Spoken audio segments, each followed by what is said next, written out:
हो गई है पीर पर्वत सी पिघलनी चाहिए, इस हिमालय से कोई गंगा निकलनी चाहिए।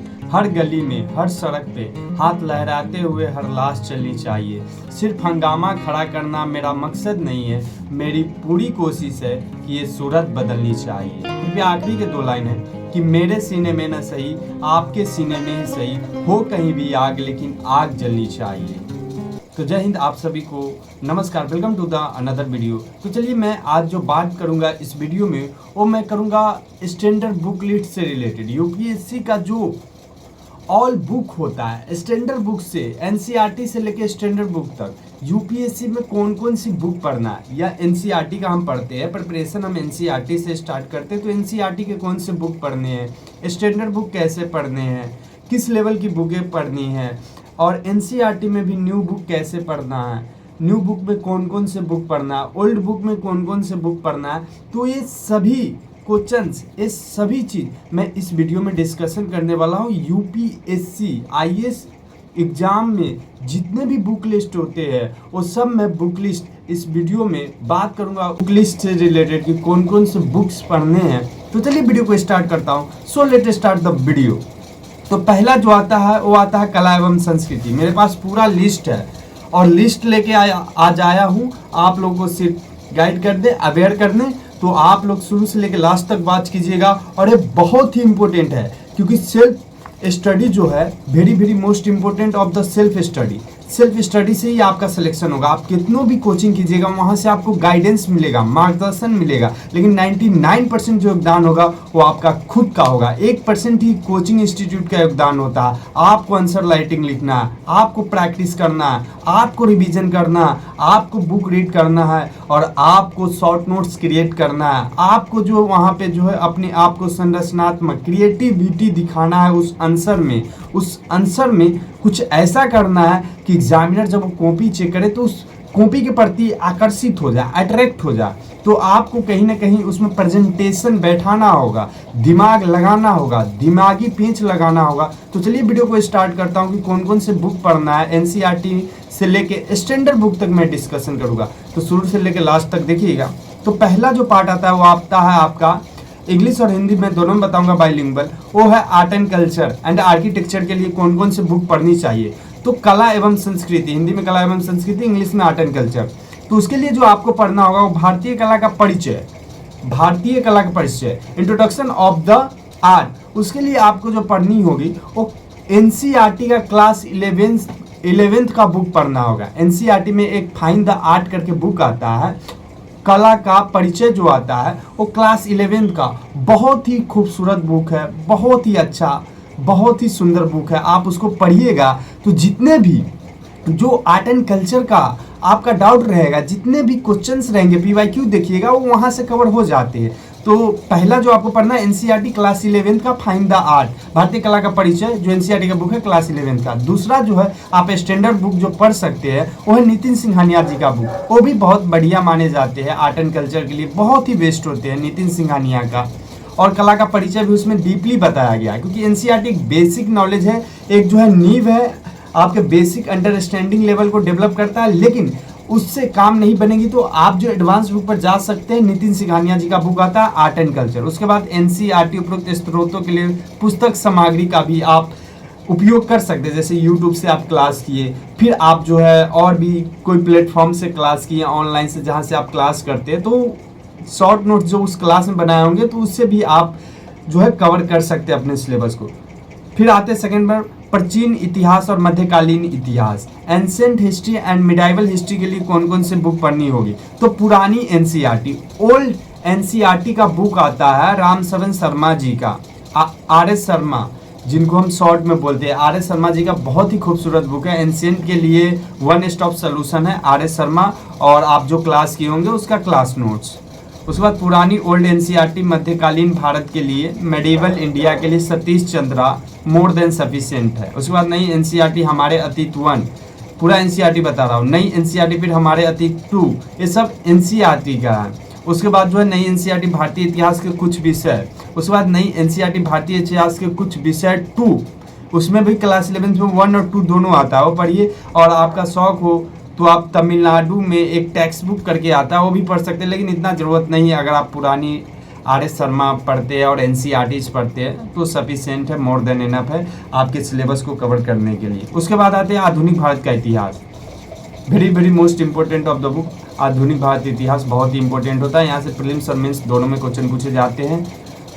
हमारा अति 3 जो कि 1 और 2 भाग आता है NCERT क्लास 8 का, बहुत ही सुंदर बहुत ही खूबसूरत बुक है। क्लास 8 का NCERT उसे पढ़िएगा। उसके बाद भारतीय इतिहास के विषय में जो NCERT आता है वो 12वीं का यानी क्लास 12 का NCERT आता है, वो भी बेस्ट है। आधुनिक भारत का संक्षिप्त इतिहास, आप स्टैंडर्ड बुक अगर आपको पढ़ना होगा मॉडर्न इंडिया से रिलेटेड तो आप स्पेक्ट्रम पढ़ सकते हैं। स्पेक्ट्रम प्रकाशन का बुक होता है, उनके जो राइटर है वो राजीव आहिर है, जो खुद IPS ऑफिसर वो खुद लिखे वो बुक। तो बहुत ही अच्छा बुक है क्योंकि वहाँ से आपका प्रीलिम्स और मेंस दोनों का जो है कवर हो जाएगा, क्योंकि वहाँ से दोनों कंप्लीट हो सकता है। क्योंकि थोड़ा मोटा बुक है लेकिन अच्छी बुक है, आप पढ़िएगा तो बहुत चीज़ वहाँ से आपको सीखने को मिलेगा। क्योंकि बिपिन चंद्रा जी का जो बुक है ओल्ड NCERT वाली, वो मेंस के पॉइंट ऑफ व्यू से बहुत ही बढ़िया बुक है, लेकिन आपको प्रीलिम्स और मेंस के लिए अगर पढ़ना होगा, उस पॉइंट ऑफ व्यू से पढ़ना होगा तो आप पढ़ सकते हैं स्पेक्ट्रम। क्योंकि रिसोर्सेस बहुत ही कम रखिएगा, आपको कलेक्टर बनना है, डिस्ट्रिक्ट कलेक्ट करना है, न कि रिसोर्स कलेक्ट करना है। तो आपको डिस्ट्रिक्ट कलेक्टर बनना है, रिसोर्स कलेक्टर नहीं बनना है। तो ये चीज़ को ध्यान रखिएगा। और मेरा तो एक ही रूल है कि 10 बुक पढ़ने से बेटर है कि एक बुक को 10 बार पढ़ा जाए। उसके बाद आते हैं स्वतंत्रता के बाद भारत, इंडिपेंडेंस ऑफ इंडिया। उसके बाद आज़ादी के बाद भारत में आपको जो है पढ़ना होगा भारत में राजनीतिक NCERT क्लास 12 का आता है एक बुक NCERT का, वो भी बढ़िया है। उसके बाद आज़ादी के बाद भारत बिपिन चंद्रा जी का भी एक बुक आता है, वो भी पढ़ सकते हैं। विश्व का इतिहास, वर्ल्ड हिस्ट्री।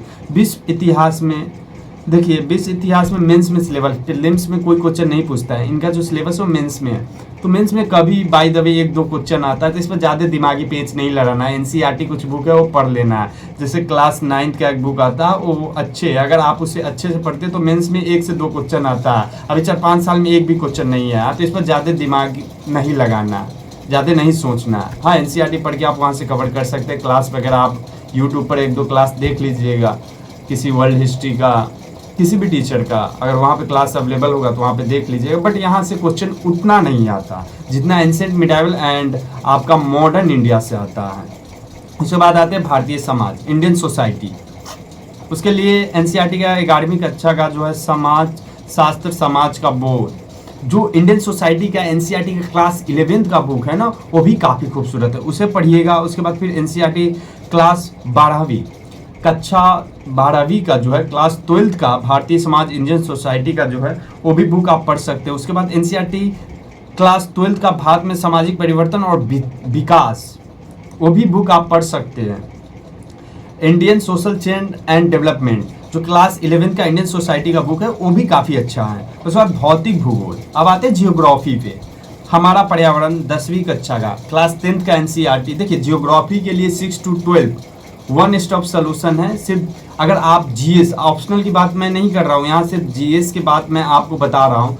तो अगर आपको GS के लिए जियोग्राफी पढ़ना होगा तो आप एक ही रिसोर्सेज पे फेथ कीजिएगा, वो है NCERT। वन स्टॉप सोल्यूशन है NCERT। जियोग्राफी के लिए मैं बात कर रहा हूँ specific, class 6 to 12 maximum question direct UPSC geography से जो है NCERT से ही पूछते हैं। क्लास 11 से भी इस बार क्वेश्चन आया, क्लास 12 से पूछते हैं, कभी क्लास 9 से 10 से पूछते हैं। तो जियोग्राफी से ही क्वेश्चन पूछते हैं UPSC। जियोग्राफी की कोई जो है स्टैंडर्ड बुक नहीं पढ़िएगा, उसमें टाइम आपका वेस्ट हो जाएगा। जो आपको पढ़ना है ना वो NCERT ही पढ़िएगा, क्योंकि NCERT को जितना बार पढ़िएगा ना उतना आपको कुछ ना कुछ नया कीवर्ड, नया शब्द, नया चीज़ सीखने को मिलेगा। तो NCERT एक अंडरस्टैंडिंग लेवल को डेवलप करता है, आपकी सोचने की क्षमताओं को विकसित करता है। तो आप NCERT को स्किप करके नहीं इस एग्ज़ाम को क्रैक कर सकते हैं। इस एग्ज़ाम के लिए स्ट्रेटेजी, रणनीति बनाना बहुत ही इम्पोर्टेंट है और बहुत ही कम रिसोर्सेज के साथ। तो जियोग्राफी के लिए सिर्फ one stop solution more than sufficient है, एनफ है, वो है NCERT क्लास 6 to 12। उसे ही बढ़िया से पढ़िएगा, उसी को बार बार पढ़िएगा, चाहे 5 बार, 10 बार, 15 बार, 20 बार, जितना बार पढ़ना पड़े, जब तक कि आपका सिलेक्शन ना हो जाए आप NCERT को ही पढ़िएगा जियोग्राफी के लिए। उस वक्त हमारा पृथ्वी और 8वीं कक्षा का हो गया। बहुत सारे इसमें जो है 6 to 12 मैंने बता दिया, वहाँ से आप कवर कर सकते हैं जियोग्राफी के लिए। और प्री और मेंस दोनों के लिए इंपॉर्टेंट है, वहाँ से प्री और मेंस दोनों में क्वेश्चन पूछा जाता है। उसके बाद करेंट से आपको अप टू डेट करना पड़ेगा, तो आपका काम है, आप मंथली मैगजीन न्यूज़पेपर पढ़ते हैं तो वहाँ से अप टू डेट करते रहिएगा। उसके बाद भारतीय भूगोल, इंडियन जियोग्राफी के लिए भी आपको एनसीईआरटी पढ़ना होगा। क्लास 11th का बुक आता है, क्लास 11th में 2 बुक आता है, एक होता है भारतीय भूगोल का मूल सिद्धांत, फंडामेंटल ऑफ फिजिकल जियोग्राफी, और एक इंडियन जियोग्राफी होता है, इंडियन एनवायरनमेंट जियोग्राफी, वो पढ़िएगा। तो फंडामेंटल ऑफ फिजिकल जियोग्राफी और इंडियन जियोग्राफी, ये जो है 2 बुक आपको कवर कर देगा इंडियन जियोग्राफी के लिए, और वो जो फंडामेंटल वाला वो भी। उसके बाद क्लास 12th का भी बुक है, उसे भी आप पढ़ सकते हैं। उसके बाद करंट अफेयर से आपको अप टू डेट करना पड़ेगा। तो जियोग्राफी के लिए एनसीईआरटी मोर देन सफिशिएंट है। उसके बाद आते हैं राज व्यवस्था, इंग्लिश में इसे कहते हैं पॉलिटी। देखिए इसमें भी एनसीईआरटी आप बुक पढ़ सकते हैं, 1-2 बार आप गो थ्रू हो सकते हैं। जैसे लोकतांत्रिक राजनीतिक 1 हो गया, लोकतांत्रिक राजनीतिक 2 हो गया। उसके बाद भारत संविधान सिद्धांत और व्यवहार, एनसीईआरटी क्लास 11th का बुक, बहुत ही खूबसूरत बुक है, बहुत अच्छा बुक है। वहाँ से भी आप अंडरस्टैंडिंग लेवल, सोचने की क्षमताओं को विकसित कर सकते हैं। एनसीईआरटी तो वही है कि भाई पिलर आपके सोचने की क्षमताओं को विकसित करता है। उसके बाद जो कहे जाते हैं बाइबल, जिसका नाम आप लोगों को पता ही होगा, एम लक्ष्मीकांत सर का बुक इतना सुंदर है, इतना अच्छा है, हमको नहीं लगता है कि मार्केट में उससे खूबसूरत कोई पॉलिटी के लिए बुक होगा, यूपीएससी एंड स्टेट पीसीएस के लिए। तो पॉलिटी के लिए स्टैंडर्ड बुक एक ही अवेलेबल है पूरे मार्केट में, बहुत ही खूबसूरत बुक है, वो है आपका एम लक्ष्मीकांत। मैं यहाँ पे बात कर रहा हूँ बुक के, क्लास नोट्स की बात नहीं कर रहा हूँ, सिर्फ मैं एनसीईआरटी और स्टैंडर्ड बुक की बात कर रहा हूँ, जो यूपीएससी का ऑल ओवर जो बुक होता है, टोटल बुक होता है, उसके बारे में मैं चर्चा कर रहा हूँ। तो एम लक्ष्मीकांत से बेस्ट बुक मार्केट में हो नहीं सकता है। अगर आप उससे बेहतर तरीके से तैयार करते हैं, उसका प्रॉपर नोट्स बनाते हैं, मैक्सिमाइज ऑफ रिवीजन करते हैं, पढ़ते हैं, तो फिर आपका एक भी, या फिर यूपीएससी का हो या फिर स्टेट पीसीएस का, एक भी क्वेश्चन आपका नहीं छूटेगा।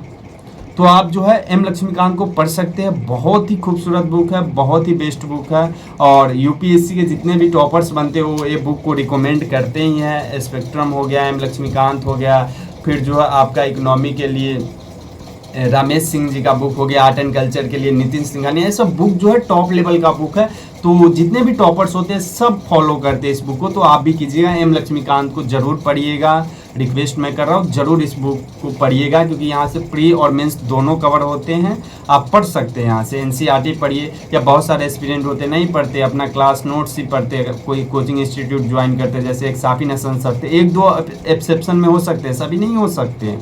हाँ, साफी नसन सर ने नहीं पढ़ा तो कुछ और पढ़े होंगे, क्लास नोट्स पढ़े होंगे। वो कहते हैं कि बाजीराम में वो क्लास करते थे, तो बाजीराम में जो है वो क्लास नोट्स बनाए होंगे, प्रॉपर समझे होंगे, तो वहीं से उनका हो गया। तो फिर एम लक्ष्मीकांत तो नहीं पढ़े, लेकिन मैं मैक्सिमम स्टूडेंट की बात कर रहा हूँ कि वो सेल्फ स्टडी करते हैं तो एम लक्ष्मीकांत पढ़ते ही हैं। तो बहुत ही सुंदर, बहुत खूबसूरत, बहुत ही बेस्ट बुक है, तो वहाँ से आप कवर कर सकते हैं। पॉलिटी के लिए मोर देन सफिशिएंट है, वन स्टॉप सोल्यूशन है।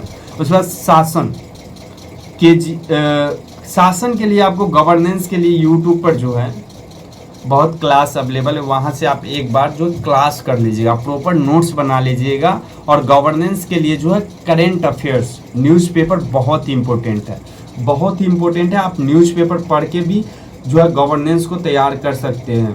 उसके बाद जो है आपका आता है सामाजिक न्याय, जिसे हम इंग्लिश में सोशल जस्टिस कहते हैं।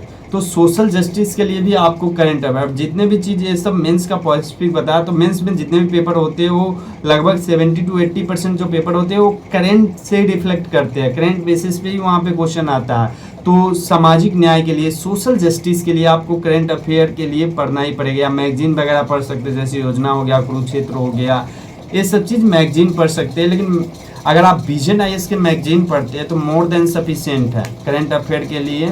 विजन आईएएस का मैगजीन देखिएगा, उनका जो प्रेजेंटेशन है, जो उनका तैयार करने का तरीका है मैगजीन का, वो बहुत ही खूबसूरत तरीके से तैयार करते हैं विजन आईएएस वाले, क्योंकि मैं उनका ही फॉलो करता हूँ। तो मंथली मैगजीन विजन आईएएस का बेस्ट है। उसके बाद न्यू इंडिया हो गया 75, ये सब पीआईबी वगैरह भी आप देख सकते हो। उसके बाद अंतर्राष्ट्रीय संबंध, इंटरनेशनल रिलेशन, देखिए इंटरनेशनल रिलेशन के लिए आप क्लास तो कर ही लीजिएगा कहीं से, क्योंकि एक बार आपको ओवरऑल जानकारी हो जाएगा क्लासेस करने से, नोट्स प्रॉपर बना लीजिएगा। उसके बाद आपको न्यूज़पेपर या मंथली मैगजीन से करंट अफेयर से जो है आपको अप टू डेट करना पड़ेगा आईआर का, क्योंकि आईआर एक ऐसा सब्जेक्ट है जिससे हरदम जो है करंट इश्यूज आते रहते हैं, करंट अफेयर्स आते रहते हैं, मुद्दाएं आता रहता है, तो वहाँ से आपको अप टू डेट करना पड़ेगा आईआर, क्योंकि आईआर एक ऐसा सब्जेक्ट है कि हर दिन आपको कुछ ना कुछ जो है अदर कंट्रीज़ के साथ, इंडिया के साथ जो है आपका चाइना के साथ कैसा रिलेशन है, इंडिया और यूएस के साथ कैसा रिलेशन है, इंडिया पाकिस्तान के साथ तो आप लोग जानते ही कैसा रिलेशन है, उसके बाद इंडिया और बांग्लादेश के साथ कैसा रिलेशन। तो ये सब आईआर का पार्ट हो गया, सीपीएसी हो गया, आसियान हो गया, सार्क हो गया, उसके बाद कोप हो गया, G20 हो गया, ये सब आईआर का पार्ट है। तो ये सब पे जो है हरदम एवरी डे अगर देखिएगा ना तो न्यूज़पेपर में कहीं ना कहीं आपको आर्टिकल मिल ही जाएगा। तो करेंट अफेयर जो है वेरी वेरी मोस्ट इम्पोर्टेंट है इसके लिए। उसके बाद मैं आपको आता हूँ अर्थव्यवस्था, इकोनॉमी के लिए जो आप मैं स्टैंडर्ड बुक पहले एनसीईआरटी में बता देता हूँ। क्लास 11th का एक बुक आता है, बहुत ही खूबसूरत बुक है, बहुत ही अच्छा बुक है। उसके बाद क्लास 9th का भी पढ़ सकते हैं, 10th का भी पढ़ सकते हैं, लेकिन 11th जरूर पढ़िएगा। और उसके बाद सेमेस्ट्री अर्थव्यवस्था क्लास 12th के लिए आता है। उसके बाद जो है रमेश सिंह जी का एक बुक आता है, वो ज़रूर पढ़िएगा। मतलब टाइम है तो पढ़िए, कंपलसरी नहीं है, लेकिन एनसीईआरटी गो थ्रू हो जाएगा। रमेश सिंह सर का जो है एक बुक है वो पढ़ सकते हैं, भारतीय अर्थव्यवस्था इंडियन इकोनॉमी के लिए, क्योंकि सही बुक है वो। और जो आप क्लास एक बार कर लीजिए इकोनॉमी, क्योंकि ये थोड़ा जो है कॉम्प्लिकेटेड तो नहीं, लेकिन थोड़ा हाँ टेक्निकल सब्जेक्ट की ओर, इसमें डाटा वगैरह जो है इसमें कलेक्ट करना पड़ता है। फिर जो आपका नोमेरिकल बेसिस से कभी कभी क्वेश्चन पूछ लिया जाता है। इस बार ये आप देखिए प्रीलिम्स में मैक्सिमम क्वेश्चन जो है इकोनॉमी से नोमेरिकल बेसिस है, तो आपको सॉल्व करना होता है। तो आप क्लासेस कर लीजिएगा, प्रॉपर नोट्स बना लीजिएगा। एनसीईआरटी तो आप पढ़ ही लीजिएगा, उससे पहले क्लास और नोट्स बना लीजिएगा। एंड जो है आप रमेश सिंह, अगर आपके पास टाइम अवेलेबल हो तो आप पढ़ लीजिएगा एक दो बार। उसके बाद आते हैं पर्यावरण एवं परिस्थितिकी, इकोलॉजी एंड एनवायरनमेंट। उसके लिए क्लास 12 की जो है जीव विज्ञान की एनसीईआरटी का जो है 4 चैप्टर ही पढ़ना होता है, जो लास्ट में होता है। इकोलॉजी एंड एनवायरनमेंट से एनसीईआरटी का क्लास 12th का 4 चैप्टर लास्ट में दिया होगा, इकोसिस्टम से रिलेटेड हो गया, बायोडाइवर्सिटी हो गया, तो ये सब लास्ट में है क्लास 12th का, उसे पढ़ सकते हैं। उसके बाद क्लास 11th का जो है जीव विज्ञान की एनसीईआरटी अध्ययन संख्या 14 आप जो है पढ़ सकते हैं, स्टडी नंबर 14। उसके बाद भूगोल एनसीईआरटी, लेकिन 12th ही पढ़िएगा। और इकोलॉजी एंड एनवायरनमेंट के लिए जो है आपको करेंट अफेयर से रिलेटेड जो है उसे भी अपडेट करना पड़ेगा, क्योंकि इकोलॉजी एंड एनवायरनमेंट एक ऐसा सब्जेक्ट है कि यहाँ पर भी करेंट अफेयर मैक्सिमम आपको जो है अप टू डेट करना ही पड़ेगा, क्योंकि एक ऐसा सब्जेक्ट है जिसमें कभी कभी बायो रिजर्व आ गया, फिर जो एनर्जी से रिलेटेड आ गया, मतलब इससे जो है करंट इश्यूज आते रहते हैं, रामसर साइट्स आ गया, तो सब इकोलॉजी एंड एनवायरनमेंट का पार्ट है। यहाँ से आपको अप टू डेट करना ही पड़ेगा करंट से, तो आप करंट से इसे अपडेट कर लीजिएगा। उसके बाद आते हैं विज्ञान एवं प्रौद्योगिकी, या विज्ञान और तकनीकी भी इसे कहते हैं, इंग्लिश में कहते हैं साइंस एंड टेक्नोलॉजी। उसके लिए आपको एनसीईआरटी कक्षा 10वीं तक की जो बुक है 6 to 12 वहाँ तक पढ़ लीजिएगा, साइंस का एक बेसिक नॉलेज हो जाएगा वहाँ से। फिर जो है आप साइंस एंड टेक्नोलॉजी के लिए स्टैंडर्ड बुक होगा तो आप पढ़ सकते हैं। एक शंकर आईएएस सर का बुक है साइंस एंड टेक्नोलॉजी में, इंग्लिश मीडियम में अवेलेबल है, वो पढ़ सकते हैं।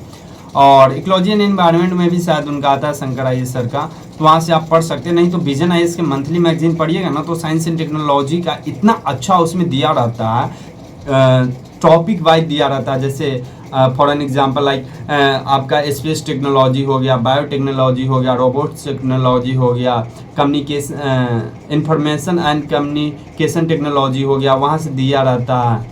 तो वो सब जो है चैप्टर आपका कहीं ना कहीं करेंट से इशू ही होते हैं, सब science and technology, ecology environment. तो ये करेंट बेसिस पे आधारित ये लोग इस सब्जेक्ट जो होते हैं वो आपका 50 to 60% होता है। तो करेंट अफेयर से अपडेट करना ही पड़ेगा। कभी जो है स्पेस टेक्नोलॉजी से आ गया, कभी जो आपको बायोटेक्नोलॉजी से आ गया, कभी आपको रोबोट टेक्नोलॉजी से आ गया, तो टेक्नोलॉजी से रिलेटेड जो है करेंट आते ही रहता है। उसके बाद एग्रीकल्चर के लिए आप जो है मैगजीन से कर सकते हैं, करेंट अफेयर से कर सकते हैं।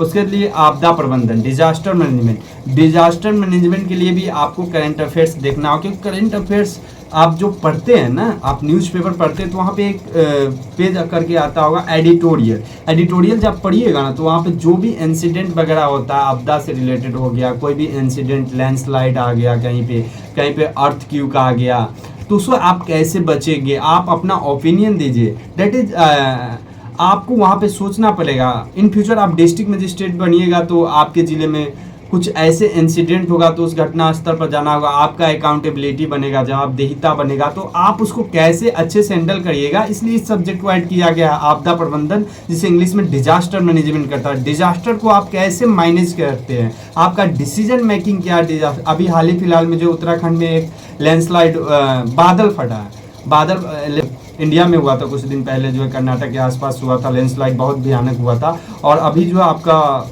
नॉर्थ इंडिया में उत्तराखंड में हुआ है, जो जिसमें बादल फट गया है। तो ऐसे इंसिडेंट पर अभी जो बिहार में ही देख लीजिए, बहुत सारे ऐसे बाढ़ से जो है घर जो ध्वस्त होते जा रहे हैं, जो डूबते जा रहे थे। इस पर एक डिस्ट्रिक्ट मजिस्ट्रेट का क्या पॉइंट ऑफ व्यू है, क्या उनका अकाउंटेबिलिटी है, क्या शासन व्यवस्था आपदा प्रबंधन से रिलेटेड जो है वो डिजास्टर मैनेजमेंट को कैसे मैनेज करते हैं, वो कैसे देखते हैं, इस पर कैसे वो जो है अपना ओपिनियन देते हैं, ये बहुत इंपॉर्टेंट है। तो डिजास्टर मैनेजमेंट के लिए भी आप करंट से जो है इसको रिलेट कर सकते हैं और करंट से अपडेट कर सकते हैं। उसके बाद आते हैं आंतरिक सुरक्षा, जिसको इंग्लिश में हम इंटरनल सिक्योरिटी कहते हैं। तो इसे भी आप करंट अफेयर से जो है अपडेट कर सकते हैं। इसमें आंतरिक सुरक्षा मतलब इंटरनल सिक्योरिटी, अंदर में जो सुरक्षाएं हैं, जो सेनाएं बल है, जो पुलिस है, जो सीआरपीएफ, बहुत सारे मतलब सैन्य फोर्सेस के बारे में, सुरक्षाओं के बारे में, कैसे जो है आंतरिक लोगों की सुरक्षा, पब्लिक की सुरक्षा कर रहे हैं, इस पे जो आपसे क्वेश्चंस पूछे जाते हैं, तो इसके लिए भी आप करंट अफेयर से अपडेट कर सकते हैं।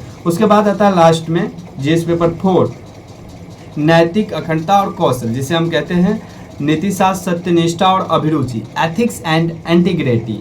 तो एथिक्स इंटीग्रिटी के लिए आप एक बार क्लास कर लीजिएगा, क्योंकि बहुत सारे ऐसे स्टूडेंट हो गए उनके लिए नए सब्जेक्ट होंगे, तो एक बार जरूर क्लास से गो थ्रू हो जाएगी। यूट्यूब पर बहुत सारे लेक्चर्स अवेलेबल है।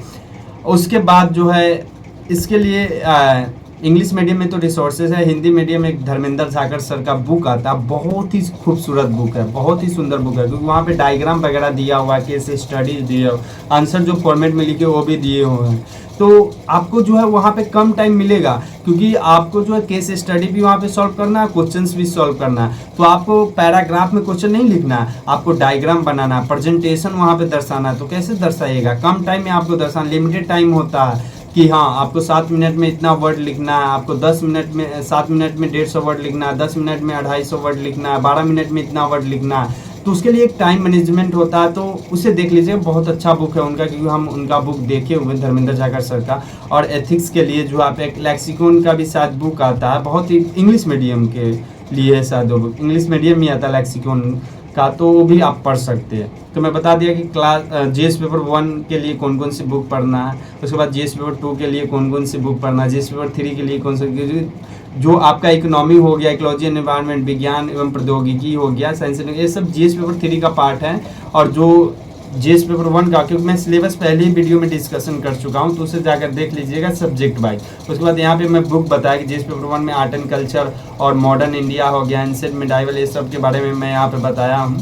उसके बाद जियोग्राफी, उसके बाद जीएस पेपर 2 में जो पॉलिटी हो गया, गवर्नेंस हो गया, आईआर हो गया, उसके बारे में यहाँ पे बताओ। उसके बाद जीएस पेपर 3 में इकोनॉमी हो गया, इकोलॉजी एंड एनवायरनमेंट हो गया, उसके बाद साइंस एंड टेक्नोलॉजी हो गया, उसके बाद जो है आपका डिजास्टर मैनेजमेंट हो गया, इंटरनल सिक्योरिटी हो गया। जीएस पेपर 4 में मैं जो है एथिक्स, इंटीग्रिटी एंड एप्टीट्यूड का बात किया हूँ यहाँ पर, तो नीतिशास्त्र, सत्यनिष्ठा और अभिरुचि। तो ये वीडियो कैसी लगी हो, अपना फीडबैक जरूर कमेंट सेक्शन में पिन कीजिएगा। अगर कुछ मुझसे त्रुटि हो गए तो वो भी आप कमेंट सेक्शन में जरूर बताइएगा, कुछ मुझसे छूट गया तो भी आप बताइएगा, और अपना फीडबैक जरूर कमेंट सेक्शन में पिन करिएगा। तो मिलते हैं नेक्स्ट वीडियो में, तब तक के लिए जय हिंद, वंदे मातरम। Thanks for watching this video. मिलते हैं नेक्स्ट वीडियो में, तब तक के लिए जय हिंद, वंदे मातरम।